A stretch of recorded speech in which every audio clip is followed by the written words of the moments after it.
Now, Prince Harry has been opening up about the pain of losing his mother. He's been discussing the impact of grief on military families. Duke of Sussex was speaking to Nicky Scott, whose husband was killed in an explosion while serving in the army in Afghanistan. She then set up a charity to support the bereaved children of military parents. Our royal correspondent, Daniela Ralph, has this report.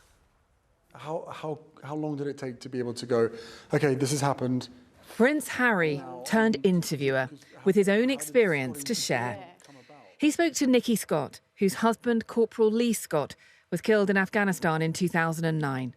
At the time, her daughter Brooke was 6 months old and her son Kai was 5. Nicky told Harry about the pain of telling Kai his dad had died. Sounds like you did the best that you could in that situation. Exactly. And that's the same for anyone. There's no wrong or right way of doing that. And it's a conversation I will never forget. And, you know, I've had to do a lot of, you know, repatriation, the funeral, loads of tough stuff. But that is, yeah, sorry, I'm filling up now because that is... the hardest part. Yeah. Go! Welcome, guys, together behind! Come on! Last month, Harry led the party games at an event for Scotty's Little Soldiers in London. Nicky set up the charity to support bereaved military families. Every child here had lost a parent. That sense of grief and loss was something Harry had in common with them. So easy as a kid to think or convince yourself, or isn't it? I wouldn't know, like I was 12. Yeah. For you, for an adult, but it seems to be the same, which is you convince yourself that the person that you've lost wants you, or you need to be sad for as long as possible to prove to them that they're missed. Yeah. But then then there's this realization of, no, they really want, they must want me to be happy. 3, 2, 1, go! Scotty's provides both practical and emotional support. The charity tries to bring the fun back, and they have the backing of a prince who's been on his own bereavement journey. You've literally turned your pain into a purpose. I feel like I need to give you a hug. Let's do it. Daniela Ralph, BBC News. Very pleased to say, join us now, Vicky Bovington, whose husband Tom served in the Navy and died from a genetic heart condition. That was in 2016. We also have children, Elizabeth and Isabelle, here. Morning to you all. Looking very nice in your T-shirts, all looking good this morning. And Scotty's Little Soldiers Chief Executive, Stuart Robinson, is with us as well this morning. You're looking very nice too, by the way. So, good morning, guys. I want to hear, Isabelle, maybe you can tell me about a very special occasion when you met Prince Harry. Tell me all about that. Well, it was really exciting and really fun. It was kind of a shock, but not too shocked because I knew he was coming because Mum told us. But other than that, it was very exciting. Am I right? Did you give him a little figure of himself? Yeah, a little Lego figure we made in Legoland. Did he like it? Yeah. And what did he talk to you about? Who did you say you wanted to show the Lego figure to? Oh, to his kids back in America. Yeah, that's where they live. Elizabeth, what was it like meeting him? It was amazing. I was really glad that he was able to come. Really nice of him because it's a charity. Was he easy to talk to? Yeah, it's quite easy, actually. It's quite friendly. Yeah. He gets it, Vicky, doesn't he? He does. He gets it on a very deep level, and he spent a lot longer with the kids than he should have. And he gave a lot of his time, and it was really, really appreciated by everyone. I mean, one of the things we're talking about is how he's opened up about his grief, because he was obviously a child. I think he was 12 when his mother died. But it's a club no one wants to be part of, and it's very difficult to get people who are outside of that club, who are delighted not to be in it, to understand what it's like. Yeah.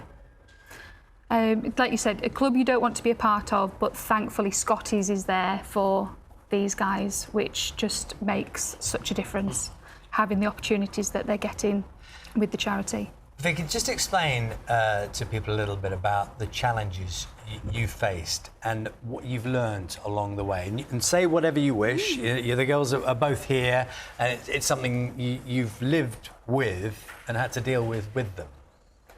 I guess for us it was... Obviously, it was a shock because it was an undiagnosed heart condition. Nobody knew that was in the family. But what we got from it, and the small positive I tried to take from it, is that what happened to Tom, it saved other people's lives. I'm going to point out, because you couldn't see it there, Isabelle had her hand up. Very You polite. don't have to do that here. Very You polite. can just speak. What did you want to say? Because Daddy died, they started investigating in the family, but then they figured out Granddad had it too. So basically, This is a heart condition, isn't it? Granddad was able to be saved in time. What did they put in? Didn't Granddad have a... What did he have fitted? A defibrillator? Defibrillator, yeah. Yeah, that helped him. That helped him a lot. So basically, he did one last job before your dad died. Well, I'm going to explain it. Or Vicky, perhaps you might want to tell me if I get this wrong. So basically, Granddad had a congenital heart condition. Yeah. Because that was diagnosed in your husband, Yeah. in the post-mortem, because the heart was sent for examination. Other members of the family looked. Granddad then had the defibrillator, had fitted on, I think it was the birthday. So Tom passed away on his dad's birthday. Right. But on Tom's birthday 2 years ago now, Tom's dad collapsed, and because of the defibrillator, his life was saved. So that was Tom's gift to him. Gift. All this extra time. Stuart, I hate to say it, but you're being slightly upstaged. I don't know what you're going to say, but it's going to be a struggle for you. I think one of the things that's thank you, by the way, because you're all fantastic. One of the things that Prince Harry referenced is this idea that you don't have to stay unhappy. It was very moving to hear him say that, and you know this firsthand, don't you, from your own experiences. Do you want to explain a little bit about that? Yeah, the charity. My sister started the charity because her husband, Corporal Lee Scott, was killed in Afghanistan in 2009. So I've seen, I suppose, Nikki and her children. I've kind of seen from the sidelines, I suppose, the effect that Lee's death had on them. So and that journey since then, and she started Scotty's in 2010. We've been on that journey together, and lots of other people ever since then. And Prince Harry, the Duke, has been involved. Again on the sidelines for many years now, and it's over the last year or so that he's formalised that relationship and got more involved. So, when you think of military families, they travel a lot, don't they? They travel, and one of the gifts that often people, when you see sometimes famous people who are military kids, they say, I've got an ability to make friends really quickly because we move all the time. It can be 18 months, 3-5 years, whatever, but you're moving, making friends. And that is the difference, that you have these communities that understand you, but being outside of that way of living is really difficult. So you have that extra layer. One, if you move, you're the kid whose parent died, yep. But also you're the military kid as well. There are extra layers, and that is definitely a part of this grieving process. It's different. 100%. It can build that journey can build resilience, but at the same time, it's challenging, and you can lose your complete support network. When Lee was killed, Nikki had to make the decision: did she stay in Tidworth at the army base where she was, or did she move back? Because that often comes with the job, doesn't it? And she wasn't forced out of her home in a hurry, but that was going to come to a point. And so then the children moved schools.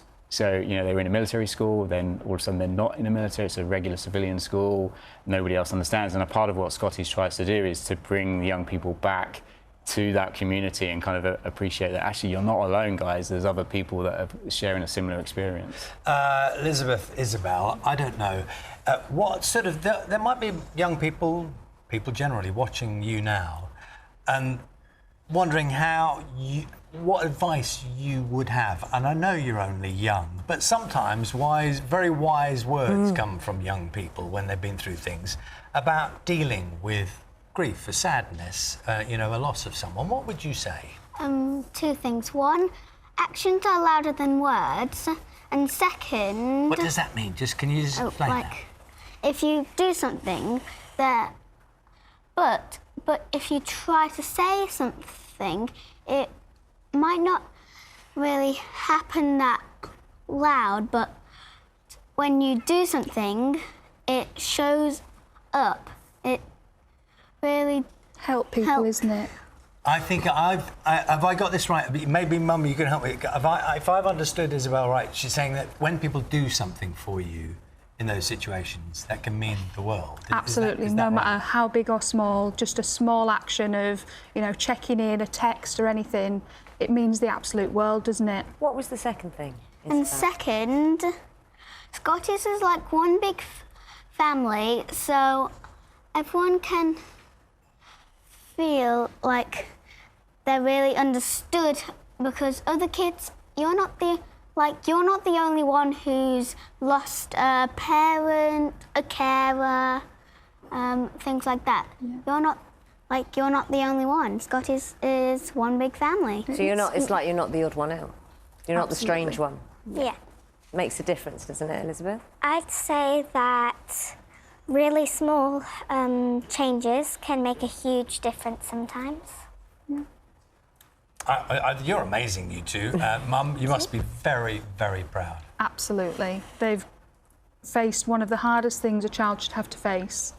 And thanks to the support of Scotty's and family and friends, I think they're stronger, even with that tragedy. And not to forget, they've got you, who's been through grief as well. A different grief, but a grief nevertheless. So they're seeing you cope as well. So thank you. Stuart, it's lovely talking to you as well. It's really interesting hearing what Scotty's is doing to support families. Thank you for coming in. Thank you. We should say, if you've been affected by any of the issues raised, you can find organisations offering help and support on the BBC Action Line website. Just search bbc.co.uk/Action Line.